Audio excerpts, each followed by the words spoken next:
पृथ्वी को कौन घुमाएगा, किससे घूम रही पृथ्वी, लॉजिक दो कुछ। कहां से घूम रही पृथ्वी, किसके कारण से घूम रही, कौन घुमाने वाला है, कुछ बताओ तो। हवा घुमा रही है, कौन घुमा रहा है, हवा का घूमना है तो फिर हवा तो हमेशा अपनी डायरेक्शन बदलती रहती है। कभी पूरब से हवा चलती, कभी उत्तर से हवा चलती, तो कभी पृथ्वी इधर घूमेगी, कभी उधर घूमनी चाहिए। क्या घूमता है, कौन घुमाता है? अगर कोई पृथ्वी को, और जिसकी भी स्पीड बताई जाती है लाखों किलोमीटर में, वो इसकी जो है स्पीड से घूम रही है, इतनी स्पीड से अगर कोई चीज घूमेगी तो उसके आश्रित रहने वाला जो जल होगा, समुद्र होगा, उनका पानी कहाँ जाएगा?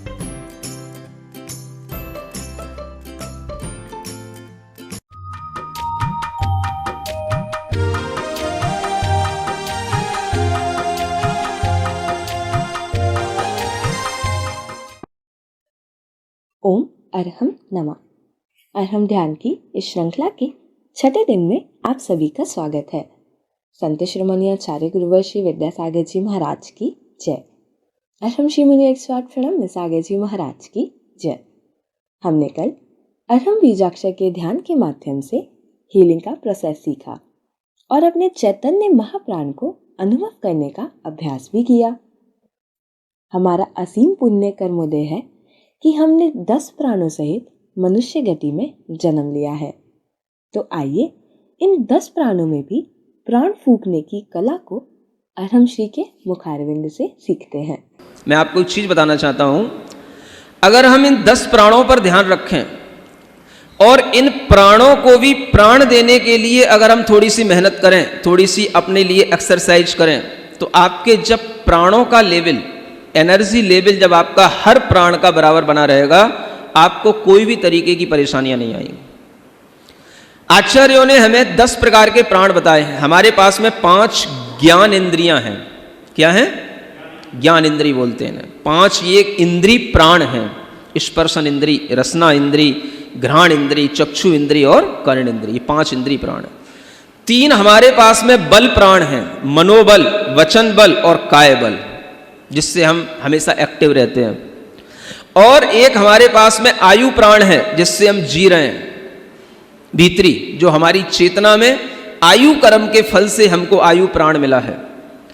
और अंतिम हमारे पास में श्वासोच्छ्वास प्राण है, जिससे हम श्वासोच्छ्वास लेते रहते हैं तो हमारी आयु बराबर चलती रहती है। अगर श्वासोच्छ्वास ज्यादा किसी की तीव्र चलती है तो आयु प्राण पर भी आघात पहुंचता है। आप देखोगे हाँफने वाले जो लोग हैं, जल्दी हाँफ जाते हैं, उनकी समझ लेना आयु कम रह जाती है। समझ आ रहा है? जितना आपकी श्वास नॉर्मल होगी, आपका आयु प्राण भी उतना ही अच्छा रहेगा और आप पूरी आयु जियोगे। तो इन 10 प्राणों को भी हमें प्राण देना है। आचार्य कहते हैं इन प्राणों को समझो, प्राण जिनसे जीवन चल रहा है, और इन प्राणों को भी यदि हम प्राण देने लग जाएंगे, इन प्राणों में भी यदि हम प्राण भरने लग जाएंगे, तो हमारे ये प्राण जीवन भर अच्छे ढंग से चलते रहेंगे। प्राणों के अंदर ये प्राण भरने की प्रक्रिया आपको बताना है। पहले हमें ध्यान रखना है कि इन 10 प्राणों में हमें प्राण भरना है। समझ आ रहा है? मतलब प्राणों में प्राण भरने से ही हमारी पूरी बॉडी रिलैक्स होगी और हमें इन प्राणों के माध्यम से ही अपना एक जीवन में भीतर से बाहर तक का पूरा स्तर हमारे अंदर समझ में आएगा कि हमने कितना अपने जीवन का स्तर बढ़ा लिया है। तो आचार्य कहते हैं इन 10 प्राणों के माध्यम से जो हमारा जीवन चल रहा है उस पर भी ध्यान देना है, और अंत में हमारा जो चैतन्य प्राण है उस पर भी हम आपको ध्यान दिलाएंगे, जिस चेतना के होने के कारण से ही, जिस चेतना के कारण से ही हमारे ये 10 प्राण चल रहे हैं, और इसी 10 प्राणों का जो मूल आधार है वो हमारा चैतन्य आत्मा है। हम 10 प्राणों को अपने अंदर कैसे और प्राण से भरें, इसके लिए आपको बता रहा हूं। सबसे पहले हमारा है स्पर्शन इंद्रिय प्राण। याद कर लें, जो हमारे पूरे शरीर में हमें ये सेंसेशन होता है कि मैं किसी भी चीज को टच करता हूं तो मुझे उसकी नॉलेज होती है, इसका नाम है स्पर्शन इंद्रिय प्राण। तो यह स्पर्शन इंद्रिय प्राण भी अगर अपने अंदर बना रहता है तो हमारा शरीर ठीक चलता है। अभी डॉक्टरों ने इन प्राणों की भी खोज करके हमें बताया है कि जिनको कोरोना हो जाता है उन्हें रसना इंद्रिय प्राण में कमी आ जाती है। उन्होंने इसको इस सेंस में बोला है कि उन्हें टेस्ट आना बंद हो जाता है। माने जिस चीज का जो टेस्ट है ना वो टेस्ट नहीं आता है।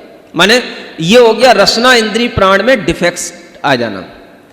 फिर रसना इंद्रिय प्राण में डिफेक्ट आता है तो उसके लिए थोड़ा सा स्पर्शन इंद्रिय प्राण में भी डिफेक्ट आता है। वो चीजों को जो जैसी हैं, माने गर्म को गर्म महसूस नहीं करना, ठंडे को ठंडा महसूस नहीं करना, ये हमारे स्पर्शन इंद्रिय प्राण का डिफेक्ट है।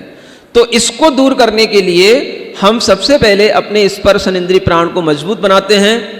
आप अपने स्थान पर अच्छे ढंग से बैठें और बैठ करके आंख बंद करें, कमर सीधी रखें,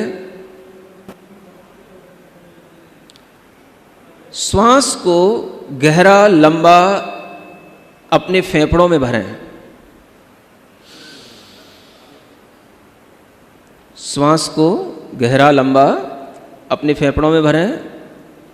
महसूस करें पूरे शरीर में वह हमारी ली हुई स्वस्थ ऊर्जा, स्वस्थ श्वास पूरे शरीर में फैल रही है। मेरी स्पर्शन इंद्रिय प्राण सशक्त हो रहा है। फिर से करें, बार बार करें। पूरे शरीर को ध्यान में रखते हुए जो हम श्वास ले रहे हैं वो पूरे शरीर में जाकर के घुल जाती है, फैल जाती है। ब्लड के थ्रू हमारे पूरे शरीर में वह श्वास फैल रही है। स्पर्शन इंद्रिय प्राण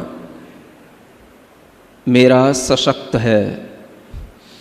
जब हम श्वास भरें तो ये सोचें मैं अपने स्पर्शन इंद्रिय के लिए पूरी श्वास अपने लंग्स में भर रहा हूं। पूरी श्वास भरें और फिर श्वास को धीमे धीमे छोड़ दें।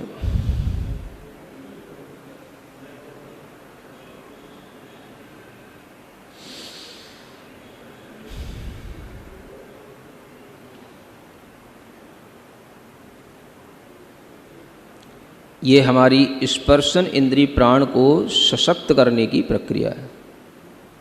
दूसरा है रसना इंद्रिय प्राण।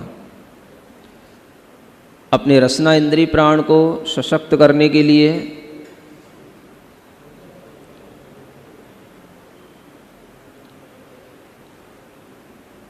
अपने जीभ को थोड़ा सा ओठों के बीच में रखें और श्वास लें।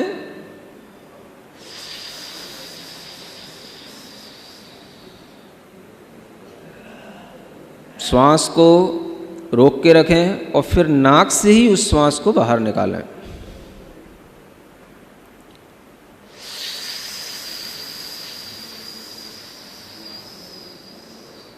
महसूस करें मेरा रसना इंद्रिय प्राण सशक्त है।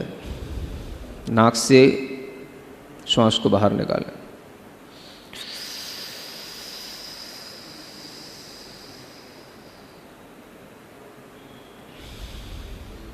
पांच बार करें।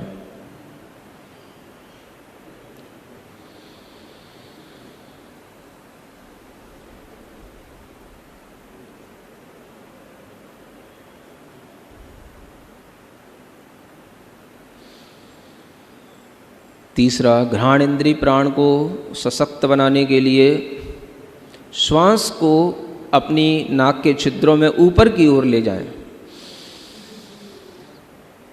मन प्रसन्न रखें, चेहरे को प्रसन्न रखें। श्वास को थोड़ी देर रोक के रखें, नाक के छिद्रों से ही श्वास छोड़ें, महसूस करते हुए मेरी घ्राण इंद्रिय सशक्त है।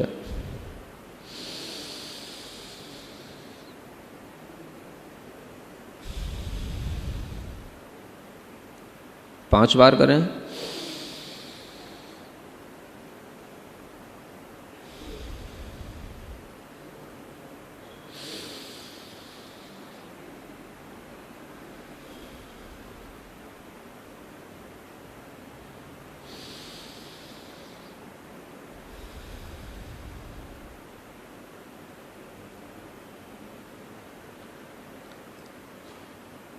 अपनी नेत्र इंद्रिय प्राण को सशक्त बनाए रखने के लिए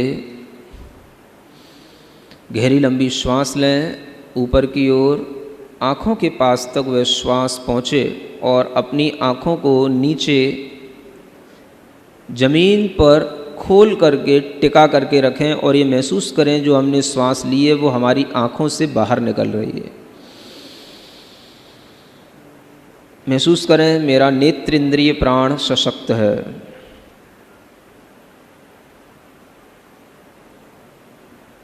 जितनी देर आप अपनी आँखों को खोल कर रख सकते हैं, आँखों को खोल के रखें, पलक ना झपकाएं।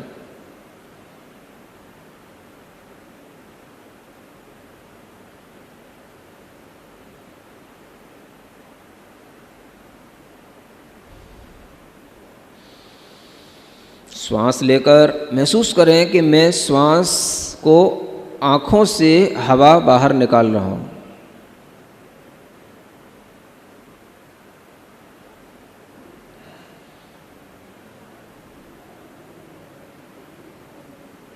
आँखों को कितनी देर तक मैं खोल के रख सकता हूँ, देखें आपकी इससे नेत्र इंद्रिय प्राण भीतर से सशक्त होगा। इसी प्राण को सशक्त करने के लिए अपने दोनों हाथों को अपनी आँखों के ऊपर रखें। ओम अरहम नमः का स्मरण करें और महसूस करें मेरा नेत्र इंद्रिय प्राण सशक्त है। आँखों को इस मुद्रा से बहुत आराम मिलता है।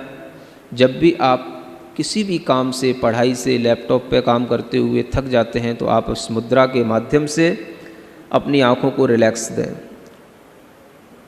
ये सिर्फ रखे रहें हथेली आँख के ऊपर और ओम अरहम नमः का मन ही मन स्मरण करते रहें।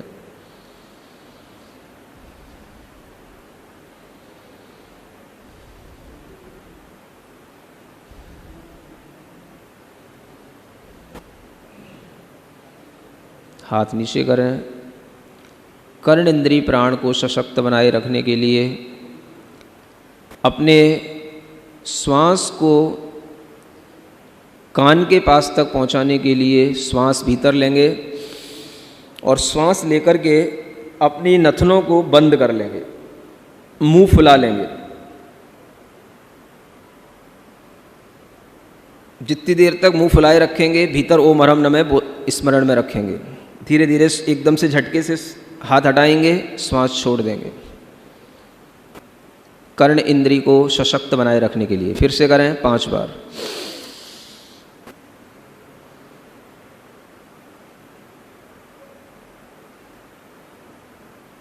मनी मन ओम अरहम नमः बोलते रहें। हाथ हटा करके श्वास को छोड़ दें। फिर से लें। आप देखेंगे आपके कान खुल जाते हैं, कान के पर्दों की एक्सरसाइज होती है।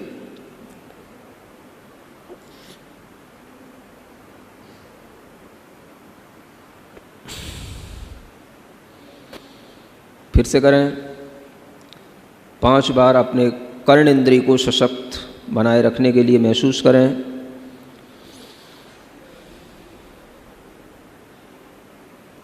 मेरी कर्ण इंद्रिय स्वस्थ है, मैं सशक्त हूँ।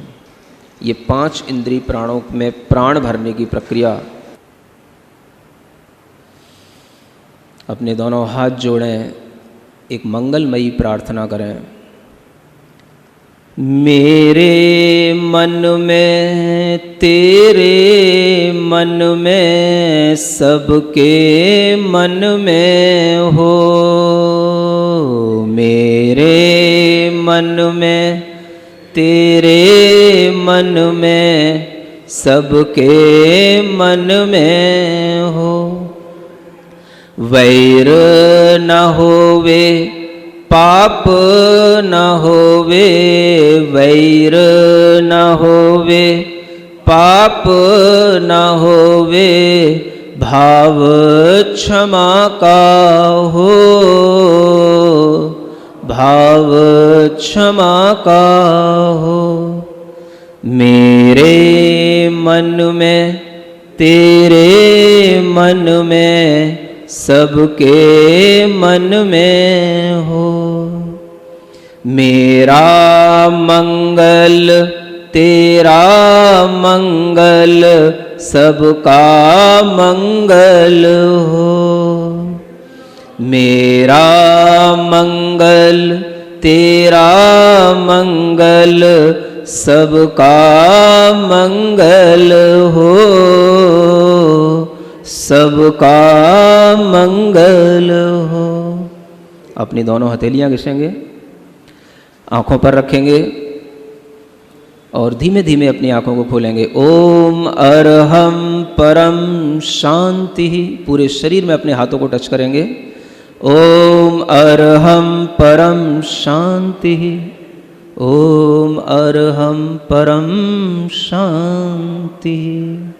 आज हमने पहले 5 प्राण इंद्रिय प्राणों में प्राण डालने का तरीका सीखा। कल हम बाकी के 5 प्राणों को कैसे सशक्त करें उस प्रक्रिया को जानेंगे।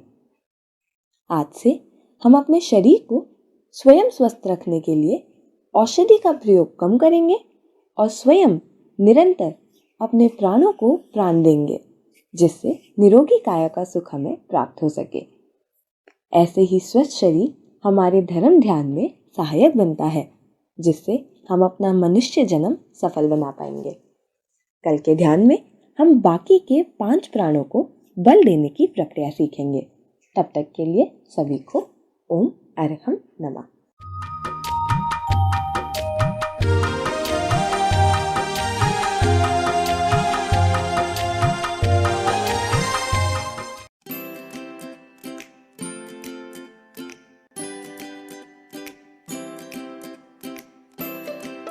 पृथ्वी को कौन घुमाएगा? किससे घूम रही पृथ्वी? लॉजिक दो कुछ। कहां से घूम रही पृथ्वी? किसके कारण से घूम रही? कौन घुमाने वाला है? मुझे बताओ तो। हवा घुमा रही है? कौन घुमा रहा है? हवा का घूमना है तो फिर हवा तो हमेशा अपनी डायरेक्शन बदलती रहती है। कभी पूरब से हवा चलती, कभी उत्तर से हवा चलती, तो कभी पृथ्वी इधर घूमेगी, कभी उधर घूमनी चाहिए। क्या घूमता है? कौन घुमाता है? अगर कोई पृथ्वी को, और जिसकी भी स्पीड बताई जाती है लाखों किलोमीटर में, वो इसकी जो है स्पीड से घूम रही है, इतनी स्पीड से अगर कोई चीज़ घूमेगी तो उसके आश्रित रहने वाला जो जल होगा, समुद्र होगा, उनका पानी कहाँ जाएगा?